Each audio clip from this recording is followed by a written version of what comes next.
네, 2022년 6월 30일 이정훈입니다. 윤석열 대통령 나토 정상회의 일정이 끝났죠. 자, 그 이후에 어떤 문제가 일어날까요? 거기에 대해서 이야기를 좀 드리겠습니다. 윤석열, 이명박의 실패 따라하지 마라. 북한 도발 받아칠 작계를 준비하라. 이렇게 제목을 정했습니다. 오늘 아침 동아일보입니다. 한미일 북핵 돈줄 끊을 고강도 제재 나선다 하면서 한미일 정상이 마주 앉은 3명이 앉은 사진을 공개했습니다. 윤석열 대통령은 북한 핵과 미사일 위협 고도화를 거론하면서 한미일 협력이 세계 평화의 중심축이다 라고 했고, 그리고 우리 대통령실은 중국 시장 대체할 대안이 필요하다. 그리고 나토 신전략 개념은 중국 도전에 대한 대응이다. 이런 얘기들을 한 걸로 보도가 되어 있습니다. 뭐 자세한 거 신문 보시면 아실 거고요. 자, 이런 것들이 있었습니다. 나토 정상회담에서 계속 북한을 어떻게 하겠다는 발언들이 나왔고, 한미일이 거기에 같은 동조를 하는 모습입니다. 이런 것들이 어떤 사건을 갖고 올까요? 먼저 국내 문제부터 보겠습니다. 해수부 공무원 피살 사건 관련해서 그 공무원의 형인 이래진 씨가 이 사건 발생했을 때 민주당이 동생의 월북을 인정하면 보상해주겠다라고 회유를 했다. 누가 그랬냐 그랬더니 당시 국방위원회 민주당 간사였던 황희, 이 양반은 나중에 민주당 정권에서 문화체육부 장관을 했죠. 이 황희 씨가 같은 호남인이 제 기억이 맞다면은 이 황희 의원하고 이 해수부 공무원이 다 목포가 고향인 걸로 아는데 하여간 호남은 맞습니다. 같은 호남인이 같은 호남 편 아니냐, 같은 편 아니냐며 이런 제안을 했다는 것이다. 이때 황희 의원은 기금을 조성해서 해주겠다. 어린 조카들을 생각해서 월북을 인정하라. 이런 얘기까지 했다고 전했습니다. 상당히 구체적인 상황을 제시한 거죠. 그때 이제 이 형은 나는 단호히 거절했다. 동생은 월북을 안 했고 그런 돈 필요 없다. 동생의 명예를 찾을 것이다. 진상을 규명하겠다. 그런 돈 없어도 내가 충분히 벌어서 조카들 먹여 살릴 수 있다. 라며 거부했다고 밝혔습니다. 단호히 거절했습니다. 단호히 거절했기 때문에 이 가족은 문재인 정권에서 좀 애를 먹었죠. 이런 것에 대해서 황희 씨는 여러 가지 자리에서 부정을 하고 있죠. 그리고 뭐라고 얘기하는가 하면 남북 간에 민간인의 안타까운 일이 반복되지 않도록 하는 상징적 존재가 되지 않겠냐고 말한 적은 있다. 민간인이 안타까운 일이 반복되지 않도록 상징적인 존재가 되지 않겠냐고 말한 적은 있어도 월북으로 인정하면 뭐 해준다고 한 적은 없다.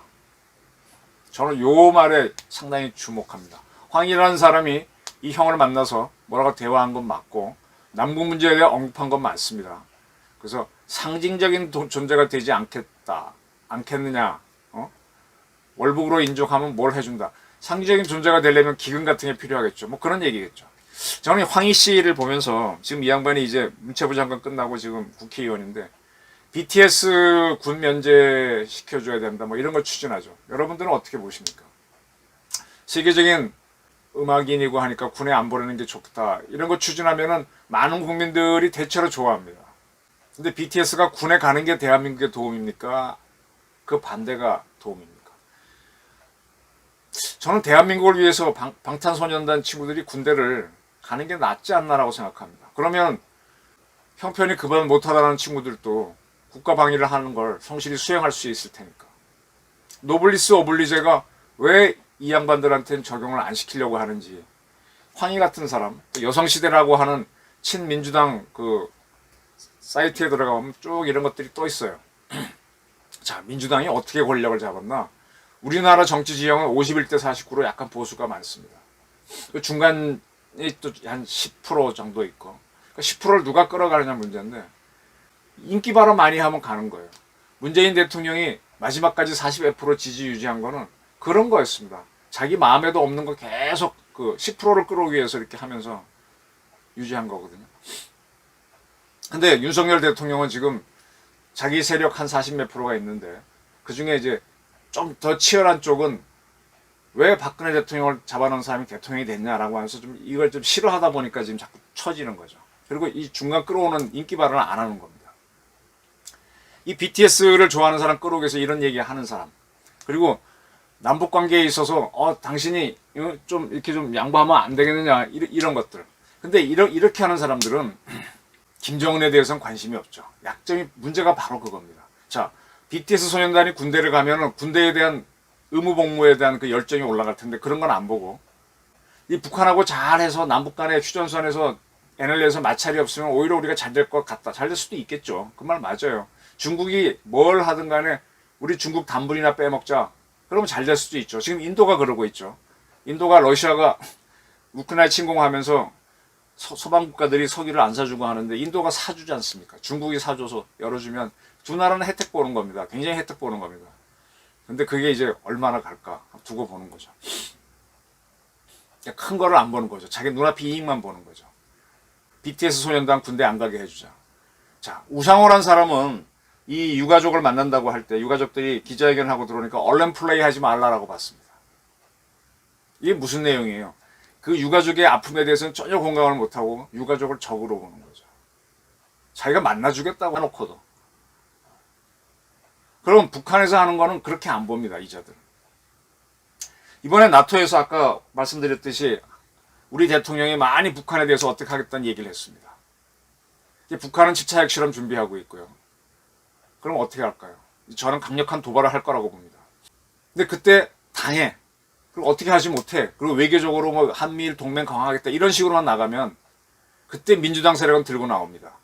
봐라, 북한하고 사이좋게 지내고 했으면은 이런 위기가 안 오지. 왜 건드렸느냐라고 하면서, 그러면서 이런 얘기를 합니다. 어제가 6.29 연평해전 몇 주년이었죠. 김대중 정권 때. 2002년이니까 벌써 20년이 지났네. 네, 기억납니다. 전 또렷이 기억납니다. 이때 흥분했던 기억도 나오고.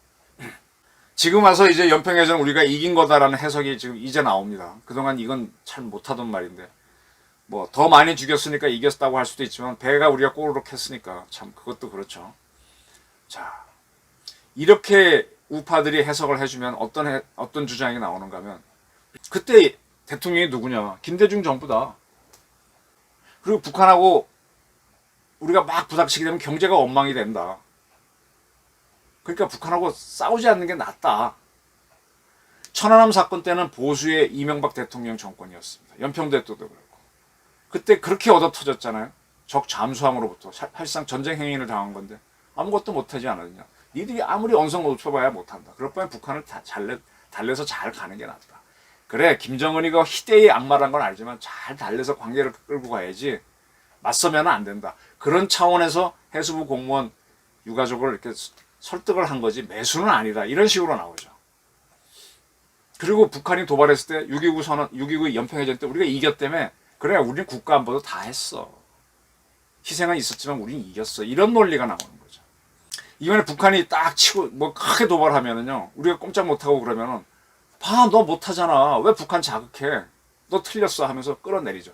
이명박 대통령이 촛불 사건으로 인해서 쭉 지지가 떨어지다가 천안함 연평도 때 결정적으로 그때 보수마저 등을 돌리고 뭐 전쟁하지 않은 겁니까? 막 이런 식으로 나오는 세력들이 나오면서 와르르 무너져갔죠. 이럴 가능성이 윤석열 정부도 매우 큽니다. 그래서 제가 제안하는 게 이제 북한이 뭔가 했을 때 외교적으로 규탄만 하지 말고 우리도 유도탄을 쏘라는 겁니다. 천안함 사건이 났을 때 한국군이 북폭을 했어야 됩니다. 전쟁을 각오하고 했어야 돼요. 그걸 안 하니까 계속 무너지고 여기서 민주당 주사파들이 들고 자꾸 일어나서 우리 겁을 내는 우리 국민들하고 같이 돼갖고 우리를 자꾸 무너뜨리는 겁니다. 윤석열 대통령이 나토에 가서 아직 북한하고 제대로 붙어본 적이 없으니까 강한 발언 많이 하셨는데 이제 기싸움 들어옵니다. 그때 당황해서 또 군부에서도 그런 의견을 안 올릴 겁니다. 자기가 책임지기 싫으니까. 하다 보면 지나가게 되고 그러다 보면 아무것도 못한 게 돼서 봐라, 너도 못하지 않느냐. 오히려 연평해전 때 김대중 정부는 제대로 했고 뭐 어쩌고 이러고 나오면서 북한을 달래야 된다면서 그러면서 이게 무너져 갑니다. 제가 제안하는 거는 우다라고 제가 몇 번 말씀드렸습니다. OODA. 자, 북한이 뭘 하는지 잘 지켜봅니다. 오브저베이션. 그러다가 얘가 요런 거 할 것 같아요. 그러면 여러분들이 요거 하는 거나 오리엔테이션, 방향을 예측합니다. 그래서 그걸 딱 하게 되면 우리는 디시전을 합니다. 그때 북한이 요런 거 할 때는 요걸로 하고 요걸로 작전 계획을 만듭니다. 각각의 작전 계획도 강하게, 중간, 약하게. 그래서 딱 봤을 때, 그래, 이번엔 약하게 대응하자, 강하게 대응하자. 딱 해서 디시전을 한 다음에, 그 다음에 액션, 때려버리는 겁니다. 강하게 때릴지, 약하게 때릴지는 선택에 따라 다르지만, 그렇게 해서 돌리고, 이렇게 해야 우리나라 작전 계획이 발달하고, 북한도 허가 찔리는 거죠. 우리는 한 번도 대응한 적이 없어요. 북한이 연평도 포격을 했을 때, 그 당의 부대장이 지시로 합참이나 이런 사람 작전 계획 하나도 가동 못했습니다. 그냥 쏜 거밖에 없어요. 왜냐하면 자기가 죽으니까. 그것도 늦게 쐈죠. 북한이 목함질에 도발했을 때 박근혜 정부에서도 북한 어느 지역을 향해서 때리긴 했지만 그것도 상당히 며칠 지난 다음이죠. 왔을 때 바로 작전 계획해서 때리는 겁니다. 저쪽에 우리를 쳤는데 헉 하고 막 턱이 돌아가서 정신 못 차리고 또 때리면 또 때리고 막 이렇게 들어가는 겁니다. 전쟁이죠. 네. 그렇게 했을 때 우리 북한도 김정은도 어이씨 하고 겁을 먹게 되고 철봉각이 숨고 이 황희 같은 이런 사람들도 이런 발언 못하고 어이씨 하고 숨는 겁니다. 이게 윤석열이 호구가 되지 않는 방법입니다. 지금 계속 호구되는 길로 가고 있죠. 이명박은 호구가 됐고 박근혜도 호구가 됐다는 사실입니다. 이걸 보셔야 돼요.